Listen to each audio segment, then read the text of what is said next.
After years of planning and generous support from the area communities and the Blandon Foundation, the Blackduck Area History and Arts Center has become a reality, preserving our past.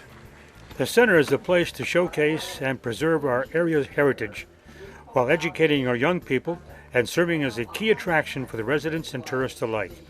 The center is seeking additional volunteers who want to help preserve our past and or promote the area arts. Mission statements: to preserve material, objects, and data related to our diverse population, to remember the past, live in the present, and educate our youth for the future. To promote the arts in our community by putting a face on the artists of the area and providing art opportunities for our residents from ages 8 to 80. Join us for a tour of the Blackduck Area History and Arts Center. Hi there, my name is Glennis Moon and I've been with the Blackduck History and Arts Center forever. We opened our doors officially August 2006, and this is the result of that.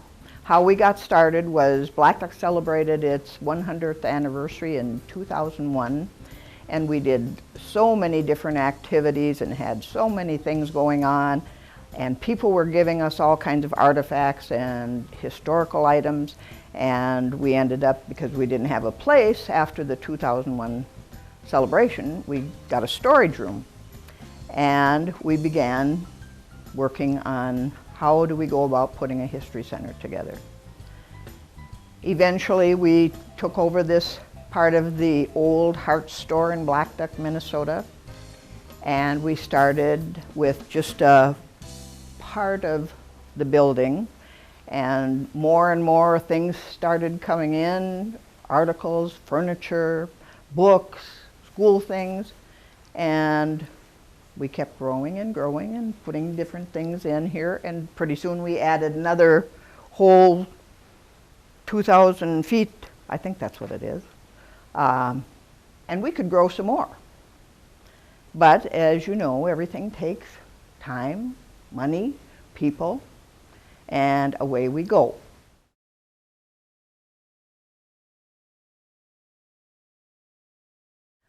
Today we've got a wonderful display of miniature machines that were made by a fellow that was very popular in Blackduck. His name was Ted Balco.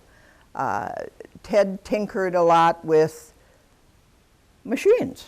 He was a machinist for a company, but in the past he had a garage filled with tools of all kinds and all kinds of gadgets that he worked with. And he's well known. There's probably close to 100 flagpoles flying around in Blackduck in the community that Ted made. But this is the main attraction that we'll be showing now in February at the Blackduck History and Arts Center. It's one of the things I remember about it. Ted made a little cannon, and it was a real cannon that was shot once a year over Blackduck Lake out of the Hillcrest Supper Club. When Ted died, the little cannon said farewell at the cemetery. Anyway, this, you can wander around and look at all of these different machines. They are described for you, and we're just very proud. His family will be with us tomorrow, Saturday, February 14th, for a reception if anybody is able to get here.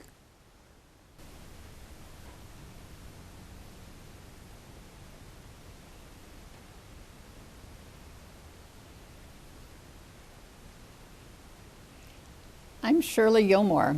When the history group was getting organized to find a place to display the historical artifacts from the town, they had the idea of adding an art component to the center.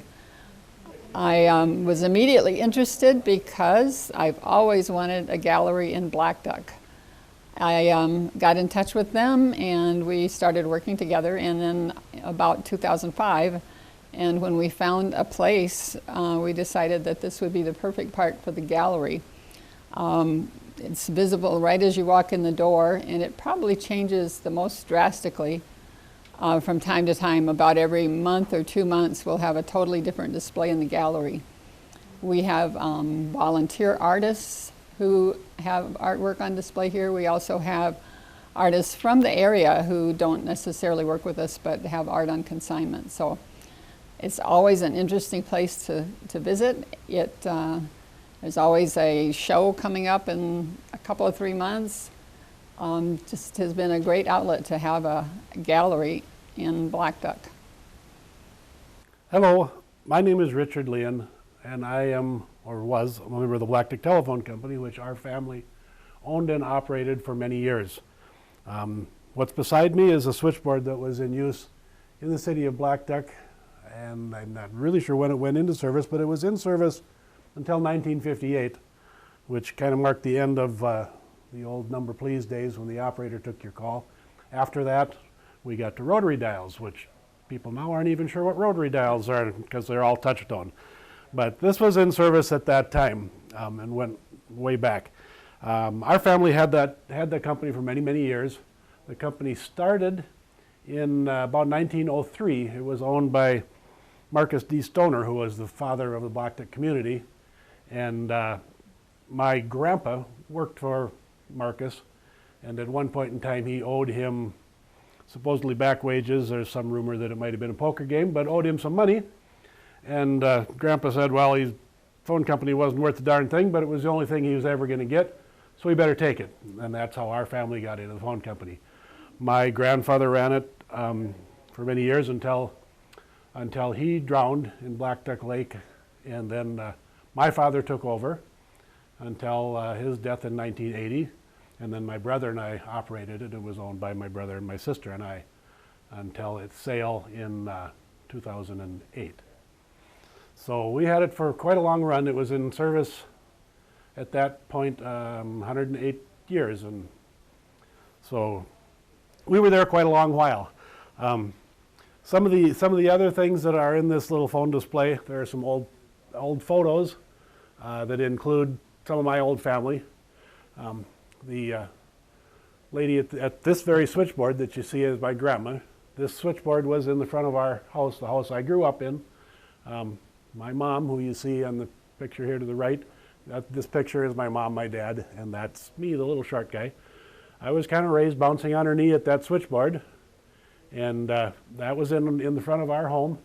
And if somebody wanted to make a call late at night, the bell rang and she had to run in there and process their call with the number please and route the call.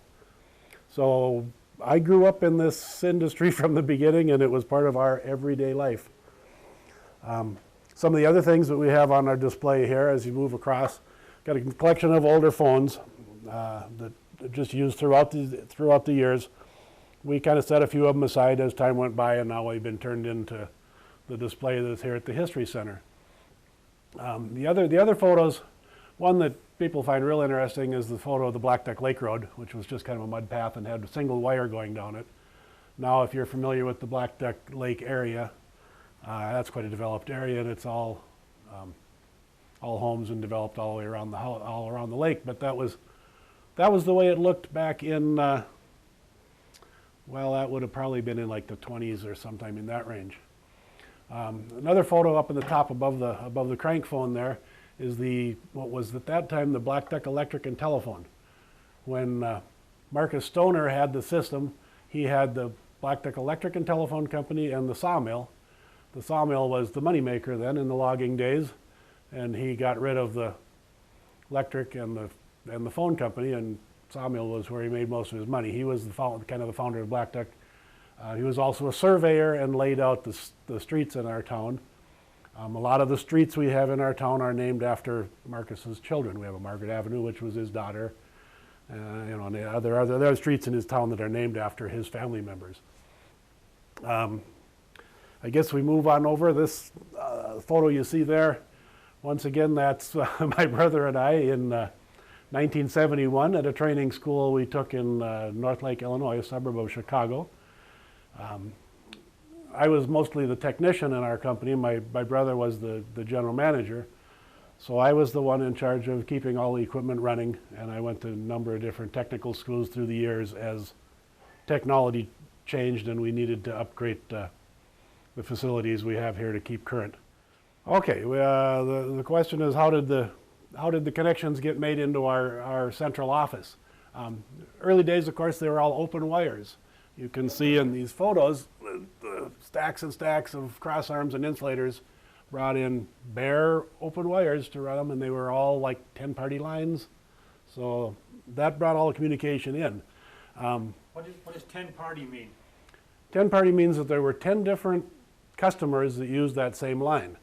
At some time they had coded rings, short, long, short, or short, short, long, or things like that to differentiate whose call it was.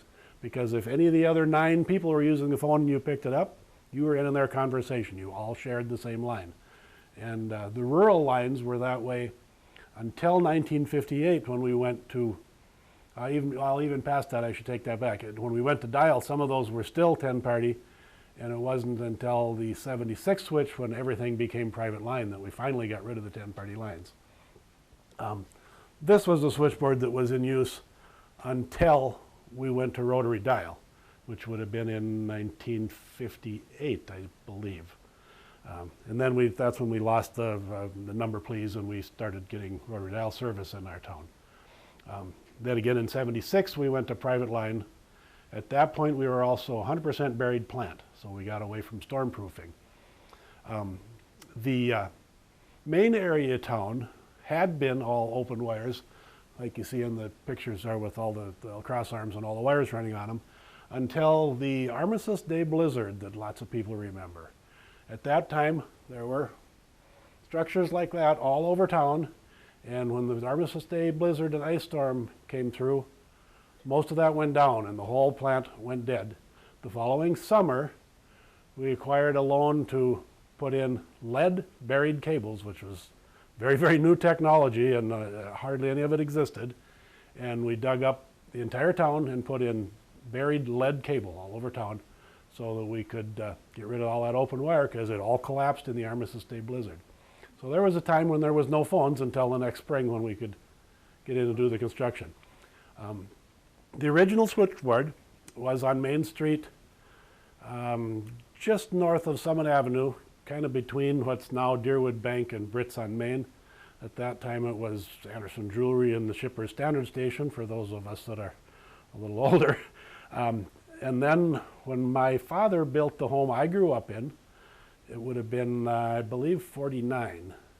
At that time, we moved the switchboard to our home where I grew up in, and that was about a block farther north on Main Street, other side of the road, so there was a big process there to move all of those cables from where they were down by Summit up to where our new home was, and that's the home where I grew up on, where the phone system existed until we went one-party buried service in 76.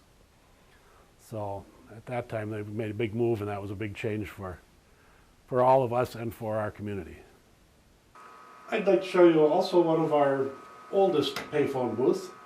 This booth was installed at the Blackduck Hotel, which was on Main Street, pretty right next to the original phone company location. This is a very old one. People probably aren't too used to phone booths anymore. Since cell phones came along, they pretty much disappeared. At one time we had, I believe, 13 phone booths around the community of Blackduck, and this is one of them and probably the oldest one.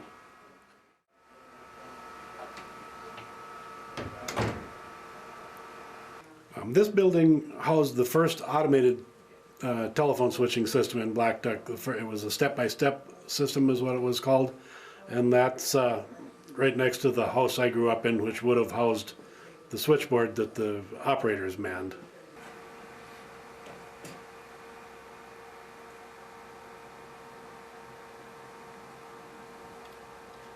This part of the History Center contains our logging industry, from where they ate to where they put everything on the trains and away they went. This is a replica of the Blackduck City and some of the logging trails that went through. Logging could be dangerous, and we have Paul Bunyan's gun up here on display. It used to be with the Blackduck duck, but we found it necessary to keep it protected, so here it's in the logging room.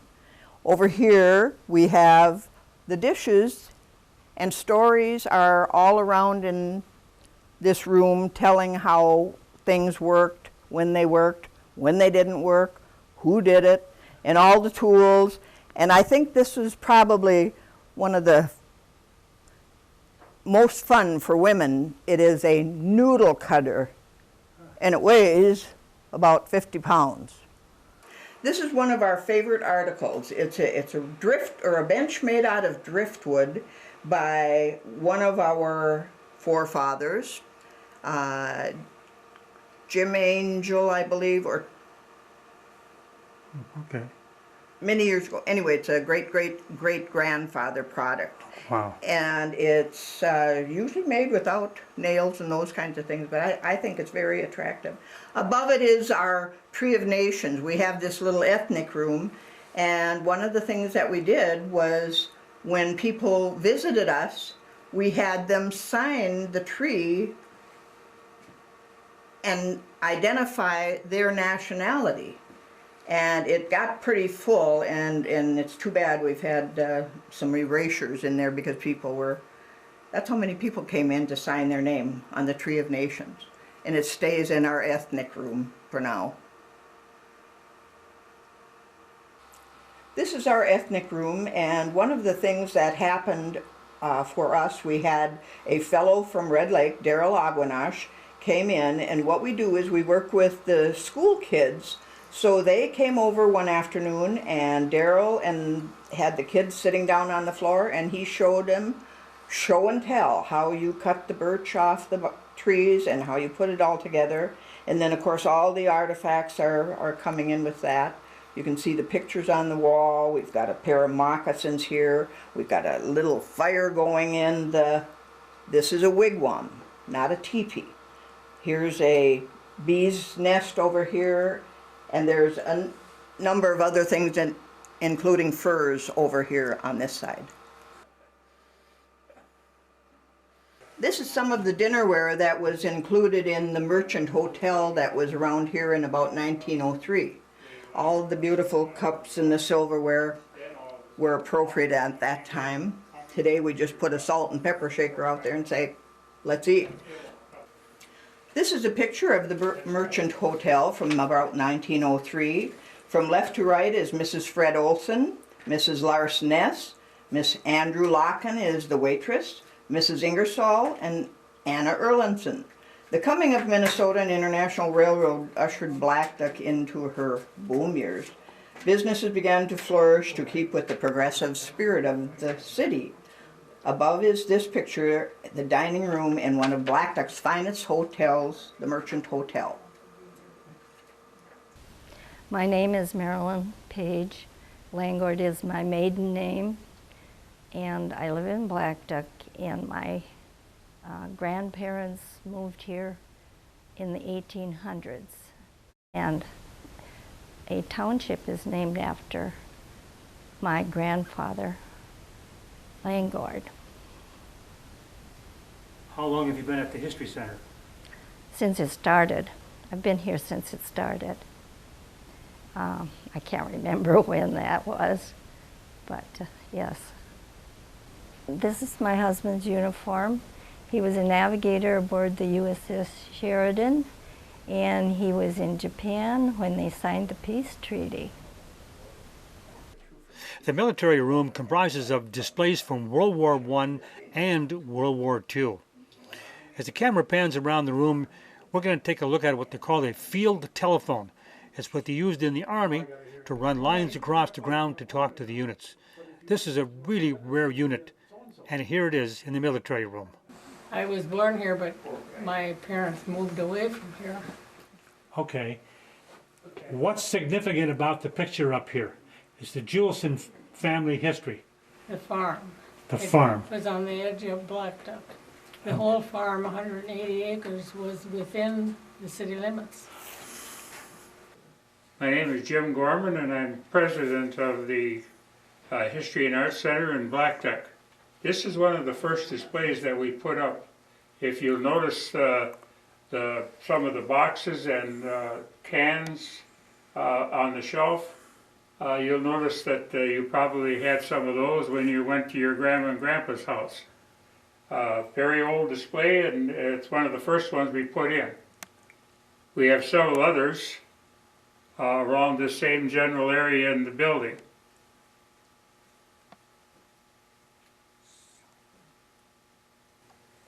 Right next to the general store is our sewing area.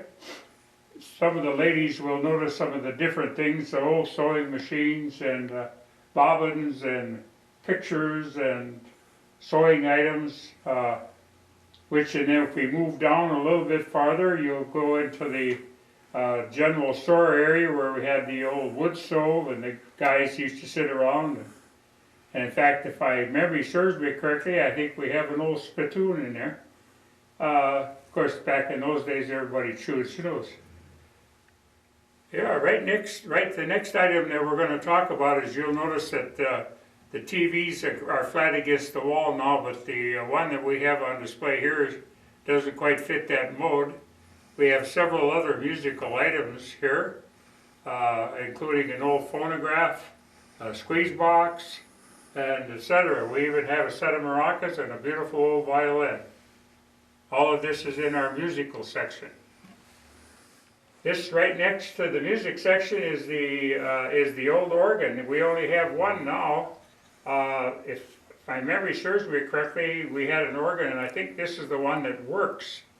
I don't think we want you to come in and play it, but it's beautiful to look at, and this is our church section.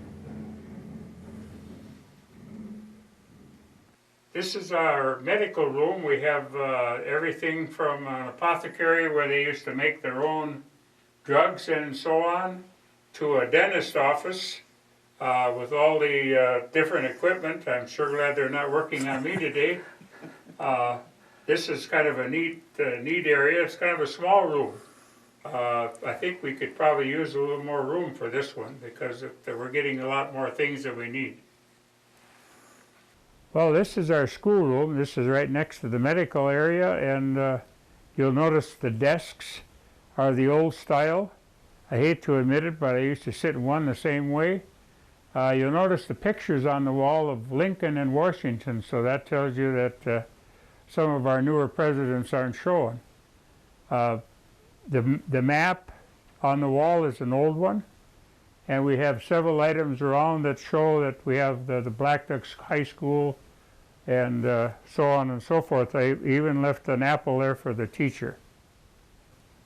I don't think you want to have your wife wash your clothes with these items here because of the use and heavy duty and the hard work, and it's a lot easier to use your modern ones and push buttons. And we even have an old movie theater chair. You'll notice the hat that sits underneath when you sit down, so you can take your hat off.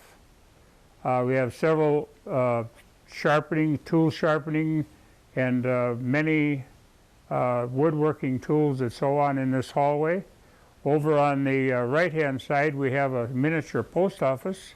You'll notice all the little slots and grooves and stamp marks and so on and so forth that goes along with the post office effect, including the scale on the top. The picture that you see is looking straight north. You'll notice the woods up there. That is about where Bogart's gas station is today. This is our sports room. You'll notice a lot of Blackduck items with the pennants and so on. That's a Blackduck High School uniform from back in the 1950s, I believe. The board up there with all the baits on has been loaned to us by Tommy George.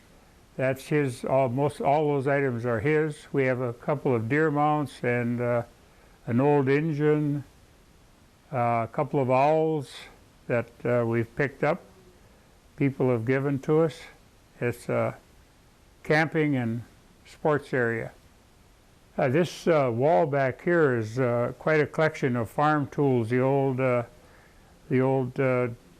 thing outfit to drill holes in. Now we use the power drills and so on and so forth. But these are all manual driven operations, and back in the days when everybody worked hard and sawed their own, hand-sawed the lumber, no chainsaws and so on.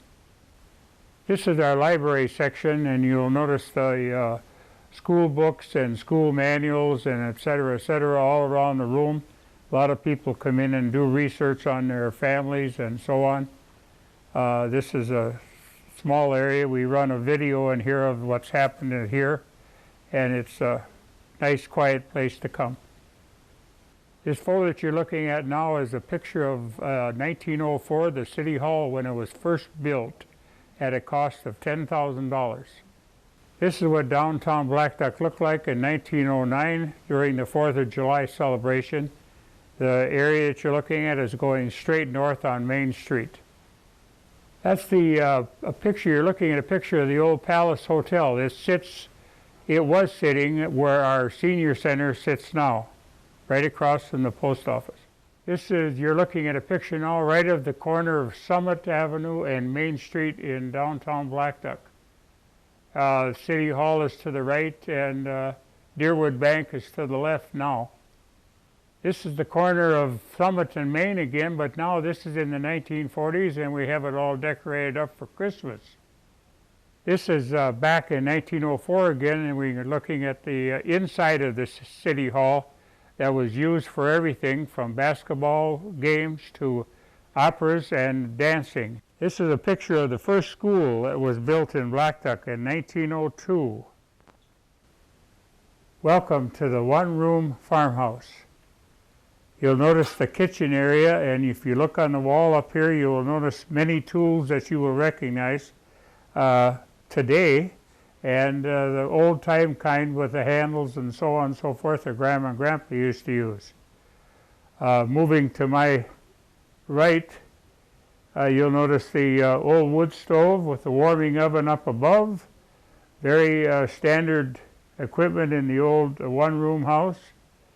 You'll notice again some of the old tools, potato mashers and etc. A cupboard, small cupboard for the dishes and so on. Small high chair for the baby and the dolls. The table, a lot of times was round because there were a lot of people around. Notice the light fixture above, very pretty.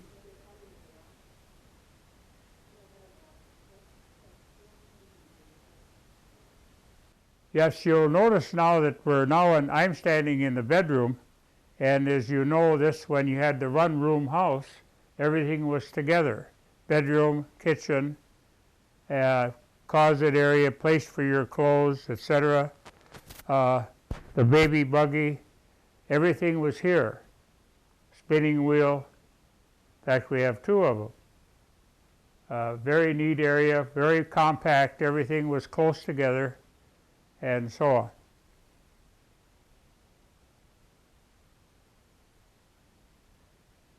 This is kind of a washing area. You'll notice the beautiful pitcher and bowl that they used to put water in.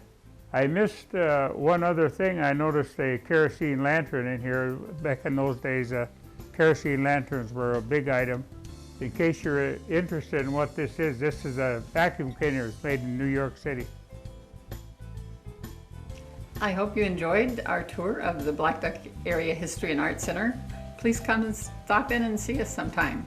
Our hours are Thursday and Friday 1 to 4, Saturdays 10 to 4 with extended hours in the summertime. Or you can call for special arrangements at 218-835-4478.